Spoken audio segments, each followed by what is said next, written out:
पीले दांत वाली बहू। रंजना कभी ब्रश नहीं करती थी। उसे कितनी बार उसके माँ बाप ने डांटा, लेकिन उसका कोई असर उस पर होता ही नहीं था, जिस कारण से उसके दांत पीले पीले हो जाते हैं। शादी के बाद अरे बहू, वैसे तो तुझ में कोई कमी नहीं है, पर तेरे दांत इतने पीले कैसे हैं बेटा? कैसे मतलब? कोई सर्जरी थोड़ी ना कराइए। वो तो क्या नाम, मैं ब्रश नहीं करती थी तो पीले हो गए। अब क्या करूं? आप कहें तो लाल करवा लूं या फिर काले? यार ये क्या है, क्यों माँ से लड़ रही हो? लड़ रही हूँ? अरे मैं लड़ रही हूँ या ये बोल रही है कि दांत पीले हैं, पीले। अरे तपस्या थोड़ी ना की है इन्हें पीले करने के लिए। बकायदा ब्रश नहीं किया है 20 साल तक, तब जाकर। छी, कैसी बात कर रही हो? ये उस वक्त तो पीले नहीं थे जब हम लोग तुम्हें देखने आए थे। अरे तब साफ करवा लिया होगा डेंटिस्ट के पास जाकर। अब देखो कैसे पीले पीले लग रहे हैं। रंजना सास की तरफ गुस्से से देखती है। फिर शुरू हो गई पीले पीले पीले। अरे पीले तो तब भी थे जब मेरे हाथ का रसगुल्ला उड़ा उड़ा कर खा रही थी और बोल रही थी, लड़की नहीं गुणों का खजाना दे रहे भाई साहब आप। खैर, अब वो लोग करते भी तो क्या करते, पीले दांत वाली बहू पल्ले पड़ी थी तो झेलना तो था ही। एक दिन कीर्तन में रंजना गाना गा रही थी। अरे कमला बहन, माँ का द्वार है, यहाँ तो सब शुद्ध होकर आते हैं, फिर अपनी बहू को ब्रश भी नहीं करवाती तुम। दूर से पीले पीले दांत भक्ति में बाधा उत्पन्न कर रहे हैं। अरे कोई 2 साल की बच्ची थोड़ी ना लेकर आई हूँ मैं बहू बनाकर। अच्छी खासी लड़की है, अरे कैसे करवाऊं ब्रश? ये तो उसे खुद करना चाहिए ना। अब माँ बाप तो इसके जैसे तैसे निपटा दिए, ये नहीं सोचा कि सास कैसे संभालेगी। सास बहू को लेकर घर आ जाती है, लेकिन सोच लेती है कि अब इसे लेकर कहीं नहीं जाएगी। अगले रोज बहू कहती है, अरे क्या हो गया, मंदिर नहीं जाना क्या? कीर्तन का वक्त हो रहा है। मेरी मधुर वाणी से कान्हा जी जागते हैं और सोते हैं। आप तो जानती है ना उनकी भक्ति में कितना मन लगता है मेरा। वो क्या है ना, तबीयत ठीक नहीं लग रही है मेरी, आराम करूंगी मैं। तबीयत ठीक नहीं लग रही? अभी तो मिथुन के गाने पर नाच रही थी आप, और अब बोल रही है कि तबीयत ठीक नहीं लग रही। अरे भक्ति में मन लगा लो सासू माँ, ऊपर जाना है, क्या मुंह दिखाओगी आप? हाँ? सास को बहू की बात पर गुस्सा आ जाता है। मैं क्या मुंह दिखाऊंगी, इसकी चिंता तो ना कर, समझी? अपने मुंह की चिंता कर, जो ये पीले पीले दांत लेकर हर जगह पहुंच जाती है। पता है लोग कितना मजाक बनाते हैं। ना जी ना, मैं नहीं जाना कहीं तेरे साथ। तो ये बात है, कोई ना, मत जाओ, मैं अपने कमरे में ही बैठकर भक्ति कर लूंगी। ऊपर वाला दांत थोड़ी ना देखता है, मन देखता है, भावना देखता है। और अरे बस बस, तू सब कुछ दिखा, बस ये सफेद चमकदार दांत ना दिखाना किसी को, है? जा यहाँ से।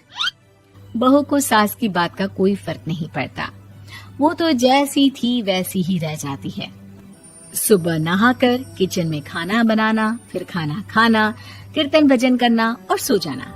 एक दिन, माँ जी मैं सहेली के घर जा रही हूँ, शाम को लेट आऊंगी। हाँ हाँ तो जाना, मैंने कौन सा तेरी आरती करनी है घर पर बैठकर। रंजना सहेली के घर जाती है, जहाँ वो पार्टी में जाने की तैयारी कर रही होती है। अरे शिखा, कहाँ जाने की तैयारी कर रही है? मैं गलत वक्त पर आ गई क्या? अरे नहीं यार, उल्टा सही वक्त पर आई है। मैंने ये साड़ी और ज्वेलरी निकाली है यार, शाम को इनके ऑफिस की एक पार्टी में जाना है। बताना कैसा लग रहा है ये सब?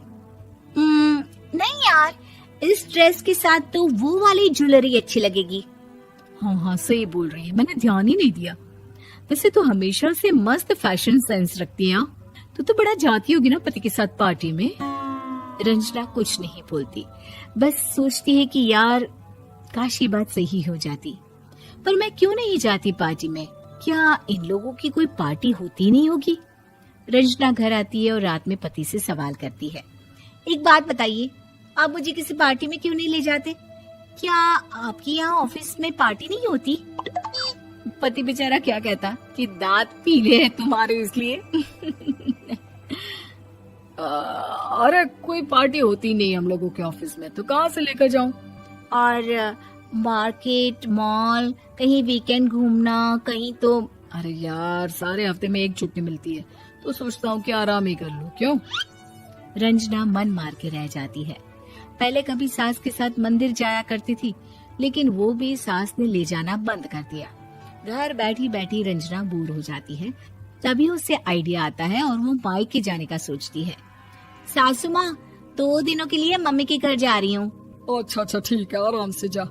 और हाँ, माँ से कुछ अच्छी आदत सीख कर आना कि कैसे शरीर के हर भाग की तरह दांतों की सफाई भी जरूरी होती है, समझी? शुरू हो गई ना आप। वो लोग आपकी तरह नहीं है कि छोटी छोटी बात का बतंगड़ बना दे। उन लोगों के लिए मैं मायने रखती हूँ, ना कि मेरे पीले पीले दांत। रंजना माँ को बिना बताए उन लोगों को सरप्राइज देती है, लेकिन जैसे ही वो दरवाजे पर पहुँचती है, अंदर देखती है कि घर वाले कहीं जा रहे होते हैं।